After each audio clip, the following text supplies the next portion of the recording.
राधे राधे भक्तजनों। आज मैं आप सबको बताने वाली हूँ कि मकर संक्रांति पर नवग्रह की कहानी का नियम कैसे लें और कहानी क्या है और फिर उद्यापन कैसे करें। मकर संक्रांति पर नवग्रह की कहानी सुनने का नियम लें। अगली मकर संक्रांति पर उद्यापन करें। हर रोज पूरे साल कहानी सुनने का नियम पालन करें या फिर संक्रांति से शुरू करके 9 दिन तक कहानी सुनने का नियम ले सकते हैं या फिर 1 महीने या 1 साल का नियम लेकर अगली संक्रांति पर उद्यापन कर सकते हैं। नवग्रह की कहानी सुनने से हमारे सभी ग्रहों की शांति होती है, इसीलिए नवग्रह की कहानी सुनी जाती है।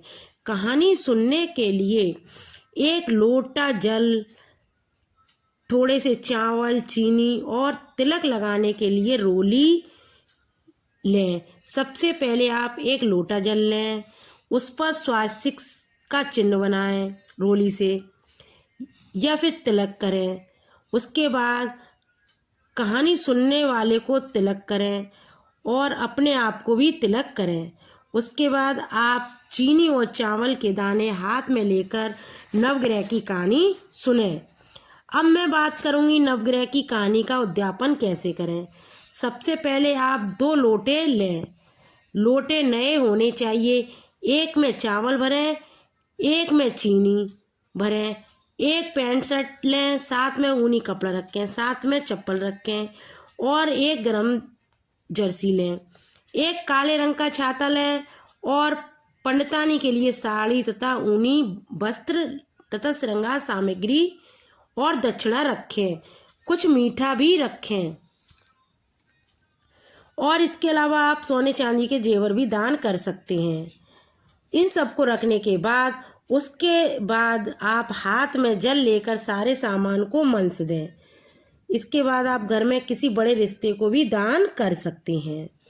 अब मैं आपको सुनाऊंगी नवग्रह की कहानी क्या है। सुनिए नवग्रह की कहानी। एक लड़का था, दुर्भाग्यवश उस पर 9 ग्रह लगे हुए थे। एक दिन उसने अपनी माँ से कहा, मैं अपनी बहन से मिलने जाऊंगा। माँ ने समझाया कि तुम अभी मत जाओ क्योंकि अभी तुम्हारे दिन खराब चल रहे हैं, लेकिन बेटे ने माँ की बात अनसुनी कर दी और बहन से मिलने चल दिया। रास्ते में एक काला नाग मिला। नाग उससे बोला कि तुमको डसूंगा। वह लड़का बोला कि मैं पहले अपनी बहन से मिलाऊं, उसके बाद मुझे खा लेना। नाग ने कहा, तुम बड़े चालाक हो, यदि बहन से मिलकर किसी दूसरे रास्ते से निकल गए तो मैं क्या करूंगी? अतः मैं तो अभी तुमको खाऊंगा।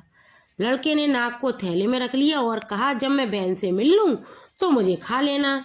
बहन के यहाँ पहुंचकर उसने थैला यह सोचकर ऊपर रख दिया कहीं नाग किसी बच्चे को काट न ले। बहन जब भाई से मिली तो बोली कि तुम पहले नहा लो, फिर मैं कहानी सुनूंगी, तुम भी सुनना। भाई नहाकर बैठ गया। बहन ने कहानी सुनाई। पंछी चाले 4 पहिया, ग्रह चाले 9 पहिया। पंछी चाले 4 पहिया, ग्रह चाले 9 पहिया। इसी प्रकार उसने 9 बार कहा और प्रार्थना की कि मेरे भाई के 9 ग्रह चूल्हे में शांत हो जाएं। कहानी सुनने से भाई के ग्रह ठीक हो गए। बहन भाई से बोली, भोजन करके तब तक बाजार घुमाओ। भाई घूमने चला गया तो बहन ने बच्चों से कहा, पहले तो मामा जब आते थे तो हम लोगों के लिए कुछ ना कुछ लाते थे, इस बार कुछ भी नहीं लाए। इसी लालच में उन बच्चों ने अपनी माँ से थैला देखने को कहा। बहन ने जब भाई के थैले को देखा तो उसमें 9 लक्का हार निकला। बहन ने सोचा, भाभी के लिए तो 9 लक्का हार बनवा कर लाया है और बच्चों के लिए कुछ नहीं लाया। यह सुनकर भाई ने कहा, मैं हार नहीं लाया, मेरे थैले में तो नाग देवता थे जो मुझे डसना चाहते थे। लगता है बहन तुमने जो कहानी सुनाई थी उसी के प्रभाव से यह नाग हार के रूप में बदल गए हैं। वह भाई 2-4 दिन बहन के पास रहकर बहन से बोला, अब मैं जा रहा हूँ क्योंकि उधर मेरी माँ चिंता कर रही होगी। इस तरह हार को देखकर वह घर की ओर चल दिया। इधर उसकी माँ रोती रोती अंधी हो गई। वह सोच रही थी कि मेरे बेटे के दिन खराब चल रहे हैं, कहीं कुछ हो न गया हो। इसी वजह से जब पड़ोसी ने कहा कि तुम्हारा बेटा वापस आ गया है तो वह बूढ़ी माँ बोली, मेरा बेटा नहीं है, यदि वास्तव में वह मेरा बेटा होगा तो मुझे दिखाई देने लगेगा।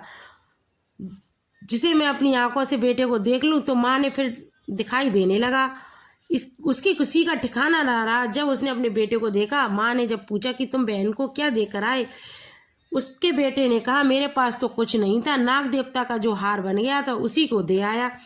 उसके बाद बेटे ने माँ से बोला, माँ तुम नहा धो लो, हम वही कहानी कहेंगे जो मेरी बहन ने कही थी, क्योंकि बहन ने कहा था तुम इस कहानी को मत छोड़ना, नियम से सुनते रहना।